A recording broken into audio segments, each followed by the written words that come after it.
Cordial saludo.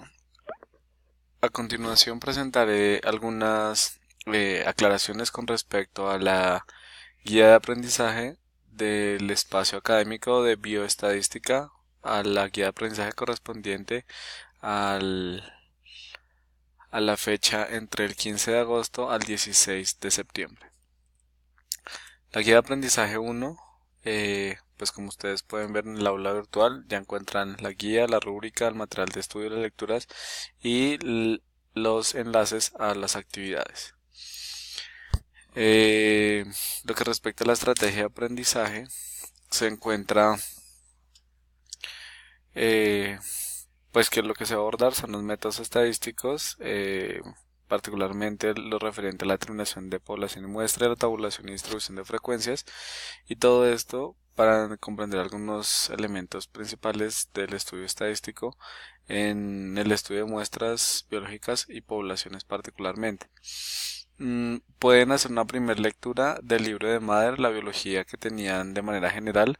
En el capítulo 1, que sean las generalidades de algo que se va a trabajar también en los primeros capítulos de la lectura del libro guía que va a acompañar pues el trabajo de la lectura de las primeras actividades, que es la lectura 1 de Sentis sobre titulada Manual de Bioestadística, la cual pueden encontrar en este enlace en libros de Google.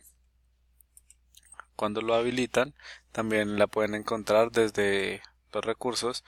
Van a ver ahí que está disponible de los tres primeros capítulos de este manual de bioestadística, y pues están asociadas las actividades a los diferentes capítulos que se pueden mostrar ahí, que son bastante claros en términos de su comprensión conceptual y los ejemplos que se presentan para realizar las actividades. La primera actividad dice realizar una lectura del capítulo 1, que es el capítulo de introducción de la lectura 1 que les acabo de mostrar, a partir de la cual se deberá elaborar un video donde se explique cuál es la utilidad de la estadística en el estudio de los sistemas biológicos. El video lo pueden realizar con este tipo de herramienta que se llama Screencast-O-Matic. Ahí yo les dejo el link.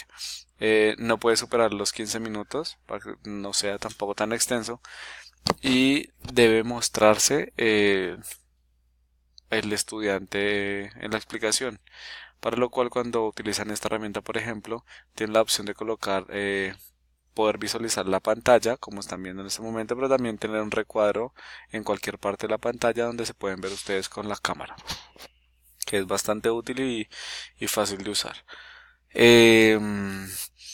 También pueden hacerlo con cámaras normales, pues es otra opción que tienen.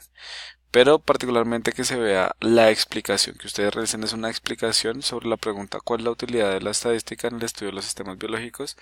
En la lectura 1 pues se dan muchos apuntes a lo mismo, y también en el capítulo 1 de Mather, que ustedes, el libro ustedes tienen acceso, y si no lo encuentran en los libros digitales, ahí donde, en la opción que dice ver mis libros digitales y buscan biología, ahí está la biología de Mather de manera digital. ¿Qué aspectos deben tener en cuenta al abordar el video? En el orden que quieran tomarlos, como quieran estructurar la pregunta, pero deben en algún momento hablar de las características de los tipos de conocimientos, particularmente el biológico, que es algo que se trabaja en la lectura, características de la observación, hipótesis, experimentación en el proceder científico, los tipos de estadística y su uso, los tipos de características de variables, una explicación sobre lo que se entiende por razonamiento deductivo e inductivo, y el uso de la estadística particularmente en biología con algunos ejemplos bien puntuales. Luego, el segundo punto a realizar va a ser elaborar un esquema donde se sinteticen los conceptos abordados en el capítulo 2, conceptos básicos de estadística, así se denomina la lectura 1. Entonces, básicamente realizar un esquema, el esquema que se escoja puede ser un mapa mental, un mapa conceptual, el digamos, tener claro qué tipo de organizador gráfico se va a utilizar principalmente, pero que se pueda sintetizar los conceptos o hacer una síntesis de los conceptos trabajados en ese capítulo 2. El tercero punto es un punto más práctico con respecto al contenido de los capítulos 1 y 3, y dice construir un diseño experimental sobre algún problema biológico. Entonces, frente al problema biológico pueden ser de muchas formas. Acá traté de hacerlo escrito de la manera más clara y este video también en parte está para aclarar eso. Y es que pueden ser características morfológicas de cualquier grupo de organismos como forma, área, nervación de la hoja. Eso es un ejemplo. Es decir, pueden observar cualquier tipo de aspecto morfológico si se quiere una población. Puede ser con estudiantes, la estatura, proporciones en los de medidas de extremidades, de lo que quieran. En términos morfológicos, esa puede ser una opción. También pueden hacerse la observación y registro de algunos aspectos fisiológicos, los cuales, dependiendo del organismo y dependiendo del aspecto fisiológico a observar, puede ser de mayor trabajo. Entonces, por ejemplo, el efecto de algún factor sobre crecimiento y desarrollo de un organismo. Por ejemplo, puede ser el efecto de algún fertilizante en alguna planta en particular o de del tipo de sustrato o del tipo de alimentación que se le da a un organismo, en fin, el valor que ustedes quieran.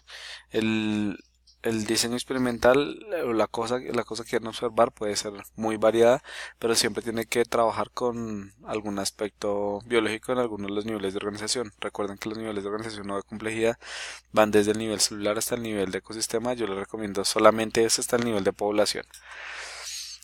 O también puede ser el número de distribución de algunos grupos de organismos en el territorio. Eso puede ser un poco más de la dinámicas ecosistémicas o de poblaciones. En cualquier caso, usted debe presentarle a su docente regional el problema que mm, plantea y pues cómo lo desea estudiar a través de los métodos estadísticos para que él lo pueda orientar sobre la viabilidad de eso antes de presentarlo. Por eso, este tercer punto es básicamente como un anteproyecto de lo que se va a realizar en la segunda estrategia, que ya va a ser como tal el trabajo práctico de lo que ustedes han diseñado en esta parte. Entonces, construir un diseño experimental sobre algún problema biológico en cualquiera de los niveles de organización biológica. Recuerden, puede ser desde el nivel celular hasta nivel, yo les recomiendo, de poblaciones. Tengan en cuenta para la construcción de la propuesta los diferentes conceptos trabajados en los capítulos 1, 2 y 3 de la lectura 1. Es decir, coger esos tres primeros capítulos del recurso que les mostré al principio y después de, obviamente ya hemos trabajado el capítulo 1 y 2, faltaría el capítulo 3, la aplicación completa de cada uno de los conceptos trabajados frente a cómo realizar la hipótesis, a determinar la población, la muestra, la construcción de tablas y demás. En el documento, porque recuerden que acá no van a realizar el trabajo práctico todavía, simplemente es a plantear el documento del trabajo experimental del diseño experimental que se pretende llevar a cabo. Se deberá caracterizar cada concepto al contexto del problema experimental, tales como, entonces les pongo los diferentes conceptos y lo que deberán hacer ustedes es encontrarle o ajustarlo al contexto de su problema. Lo primero que deben hacer es establecer una pregunta problema. Esa pregunta problema debe ser surgida de la observación. Como una pregunta problema, la pregunta problema puede estar enfocada de diferentes maneras. ¿Cuál es la influencia de tres tipos de fertilizantes en el crecimiento de X planta? ¿O cuál es el efecto de diferentes marcas de concentrado en el crecimiento de determinado organismo como un conejo, em, no sé, un ratón, un hámster? Digamos, el problema es muy general para que ustedes puedan tener pues digamos unas posibilidades de observación bastante grandes. Por eso les digo que el problema de interés debe vincular algún tipo de problema biológico primero, no de orden social o educativo, para que quede eso claro. Tiene que estar particularmente llevado a un problema o que esté dentro del sistema viviente y que sea de estudio biológico del que ustedes quieran. Eso debe surgir de la observación. Luego de plantearse esa pregunta problema, pues deberá haber una fundamentación teórica. Esa fundamentación teórica será una revisión que ustedes harán, obviamente, para establecer eh, algunos parámetros ya teóricos dentro del trabajo que van a hacer. Por ejemplo, me refiero a ahí ya cosas reportadas con respecto a la influencia de algún factor, alguna variable que quieran mirar, en contraste con otra variable. Si lo que quieren mirar es, por ejemplo, la incidencia de la luz en una planta, o quieren mirar la incidencia de la luz, por ejemplo, en algún grupo de gusanos platelminte, en fin. Pero siempre de base hay una información teórica que les va a permitir a ustedes esquematizar mejor todo el diseño de ahí en adelante. Eso más o menos va a ser de 1 a 3 páginas, bien fundamentado, bien escrito, porque va a ser lo que va a fundamentar teóricamente su problema, porque ustedes van a, básicamente el proceder, ustedes se preguntan algo de lo que han observado, averiguan teóricamente qué se dice de eso, y luego ustedes van a hacer un diseño experimental y lo van a montar para poder dar cuenta de eso, pero no lo van a hacer sin tener ningún conocimiento de la pregunta, sino que lo van a hacer bien contextualizado, uno desde su observación y uno desde revisiones teóricas. Luego van a plantear a partir de eso una hipótesis posible del diseño experimental, que es la que van a poder contrastar en la parte experimental, que es todo el resto. Para ello van a definir, pues, en su trabajo, qué es lo que respecta a la población, qué es lo que respecta a la muestra, qué es lo que respecta al individuo. Van a definir muy bien cuáles son los caracteres a estudiar, obviamente con ayuda del libro, que se caracteriza muy bien los tipos de variables y demás, eh, definiendo muy bien cuáles son las variables que van a estudiar, si van a ser 1, 2, 3, 4, y teniendo en cuenta lo que implica el, el abarcar más variables, ¿sí? Y cuáles van a ser dependientes o independientes, ¿no?